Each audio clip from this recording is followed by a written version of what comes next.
Hola amigos, muy buenos días. Soy el pastor Joel Castañeda de la Iglesia Cristiana Península Viva aquí en Acapulco, Guerrero, México. El día de ayer iniciamos la lectura del capítulo 17 y dijimos, Dios, que es muy creativo, nos narra una parábola para explicarnos qué estaba sucediendo con el pueblo judío en medio de su cautiverio del rey de Babilonia y la gente que había quedado en la ciudad de Jerusalén y cómo concluye esta historia. Así es que el día de ayer dijimos, Sedequías, que había sido el rey puesto por el rey Nabucodonosor en la ciudad de Jerusalén, quiso congraciarse con el rey de Egipto y el final fue desastroso. Entonces el rey Sedequías debía de someterse, mantenerse obediente al rey de Babilonia, pero quiso ser independiente. Así que nos toca leer hoy en el capítulo 17, versículos del 11 al final. Leo para ustedes, dice así. El Señor me dirigió la palabra. Pregúntale a este pueblo rebelde si tiene idea de lo que significa todo esto. Recuérdale que el rey de Babilonia vino a Jerusalén y se llevó a su país al rey de Judá y sus funcionarios. Luego tomó a uno de la familia real y lo obligó a firmar con él un tratado bajo juramento y se llevó a la flor y nata del país. Esto lo hizo para humillar a Judá. Así le impidió sublevarse y lo obligó a cumplir el tratado de poder subsistir. Sin embargo, este príncipe se rebeló contra él, contra el rey de Babilonia, y envió mensajeros a Egipto para conseguir caballos y un numeroso ejército. ¿Y tendrá éxito y podrá escapar el que se atreva a hacer esto? ¿Acaso podrá violar el tratado y salir con vida? No, sino que morirá en Babilonia, el país del rey que lo nombró y con quien hizo un juramento que no cumplió y firmó un tratado que violó. Yo, el Señor omnipotente, lo juro por mí mismo. Ni el faraón con su gran ejército ni numerosas tropas podrá auxiliarlo en la guerra cuando se levanten las rampas y se construyan torres de asalto para matar a mucha gente. El príncipe de Judá quebrantó el juramento y violó el tratado, así que por haber hecho todo esto, a pesar de su compromiso, no escapará. Por tanto, así dice el Señor omnipotente, juro por mí mismo que lo castigaré por haber faltado al juramento y violado el tratado. Le tenderé mis redes y caerá en mi trampa, lo llevará a Babilonia y ahí lo someteré a juicio por haberme sido infiel. Lo mejor de sus tropas caerá a filo de espada y los que aún queden con vida serán esparcidos a los cuatro vientos. Así sabrán que yo soy el Señor, lo he dicho. Esta es la historia. Y es narrada a través de una parábola o de una analogía. Pero la historia no termina ahí. Y en esta triste historia en donde el rey Sedequías, estando bajo el imperio de Babilonia, quiere independizarse buscando la ayuda de Egipto y la historia acaba mal para él, la historia no termina. Y esa es la parte más importante de esta historia, de esta analogía, que la historia continúa. Y en el devenir de la historia tenemos a un Dios soberano que está en control de los eventos y finalmente va a acabar haciendo las cosas conforme a su plan. Leo a partir del versículo 22, viene en una especie como de poesía y dice, así dice el Señor omnipotente, de la copa de un cedro tomaré un retoño, de las ramas más altas arrancaré un brote y lo plantaré sobre un cerro muy elevado. Lo plantaré sobre el cerro más alto de Israel para que eche ramas y produzca fruto y se convierta en un magnífico cedro. Toda clase de aves anidará en él y vivirá a la sombra de sus ramas. Y todos los árboles del campo sabrán que yo soy el Señor. Al árbol grande lo corto y al pequeño lo hago crecer. Al árbol verde lo seco y al seco lo hago florecer. Yo el Señor lo he dicho y lo cumpliré. Esa es la parte más hermosa de la historia.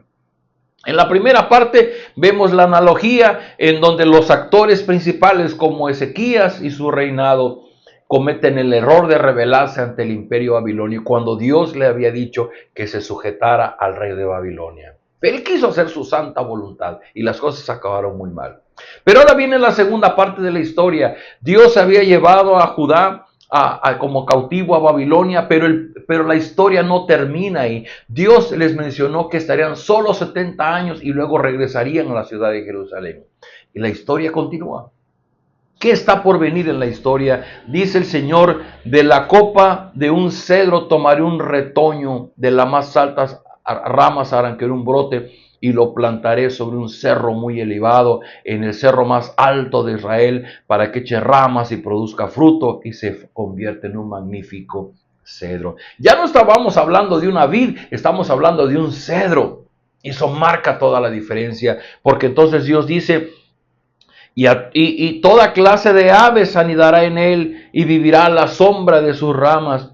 Dice, y todos los árboles del campo sabrán que yo soy el Señor. ¿De qué está hablando? Está hablando de la promesa del Mesías. Dios tomará un retoño de la tribu de Judá y lo hará florecer. Lo pondrá en el cerro más alto de Israel. Y ese cerro será el cedro más grande. Y todos los árboles, dice, sabrán que Él es el árbol del Señor. Y todas las aves vendrán y se anidarán en Él. Una hermosa historia.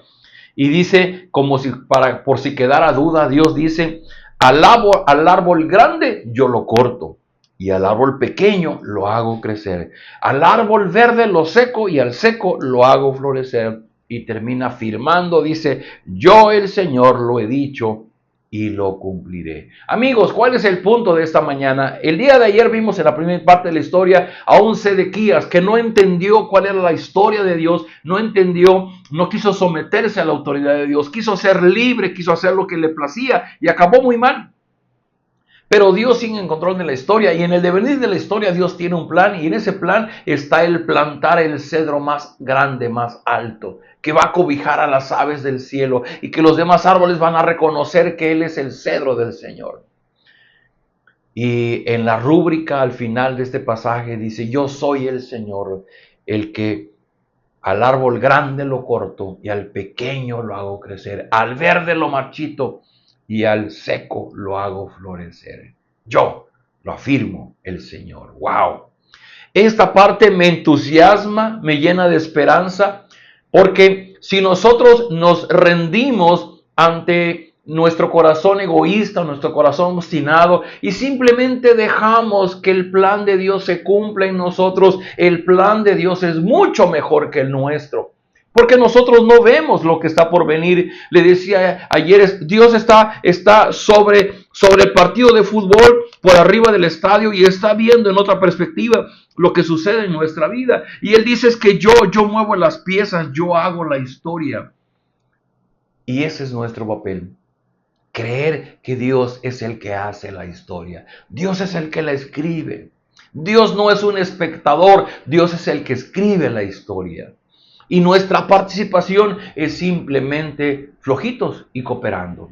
Como el Señor Jesús dijo en su oración, el Padre Nuestro, venga tu reino, hágase tu voluntad, como en el cielo, también en mi vida.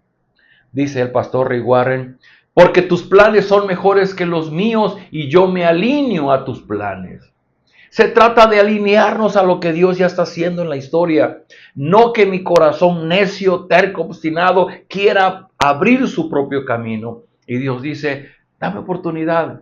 Yo sé a dónde te estoy llevando. Y de pronto nosotros pasamos por nubarrones, por tormentas, por noches oscuras y nos desesperamos y queremos buscar la ayuda de Egipto para que venga a ayudarnos. Y Dios dice, yo estoy en control. Por favor, si usted tiene que subirle la mano, subraye esto porque es de verdad muy valioso. Al árbol grande lo corto y al pequeño lo hago crecer. Al árbol verde lo seco y al seco lo hago florecer. Y la firma es, yo el Señor lo he dicho y lo cumpliré. ¿Le queda a usted alguna duda? A mí no. Decimos en palabras coloquiales, flojitos y cooperando. Alíñate a lo que Dios está haciendo. Obedece sus mandamientos. Búscale, ámale, con un amor entrañable, con un amor supremo. Haz de Dios tu máxima prioridad. Que el Señor Jesucristo sea realmente tu Señor y Salvador. Porque Él es el cedro de Dios. Él es el árbol más grande y más frondoso, en donde no solo las aves, sino también nosotros podemos encontrar nuestro refugio. Oremos. Padre, gracias por esta hermosa palabra. Realmente nos anima, nos llena de esperanza. Saber que en medio de nuestras desilusiones, de nuestras desesperanzas, de las luchas, de las fatigas que tenemos todos los días, hay un Dios soberano que está en control. que hace, que escribe la historia, y que en esa historia su plan, tu plan, Señor, es bendecirnos, es proveernos de todo cuanto necesitamos y ser esa vid que crezca, que florezca para que dé fruto. Padre, perdónanos si no lo hemos entendido, pero hoy que lo estamos entendiendo, te decimos, sí, Señor, queremos ser esa semilla que tú plantes junto a aguas abundantes para que abunde el fruto. Pero ayúdanos a comprender cómo permanecer como discípulos de Jesucristo, obedientes a Él, amándote con todo nuestro ser, siendo de ti nuestra máxima prioridad, que podamos amarte, que podamos temerte, que podamos confiar en ti, que podamos deleitarnos en ti. Danos de tu gracia, lo rogamos en el nombre de Jesús. Amén. Amigos, hermosa historia. Nos vemos el día de mañana.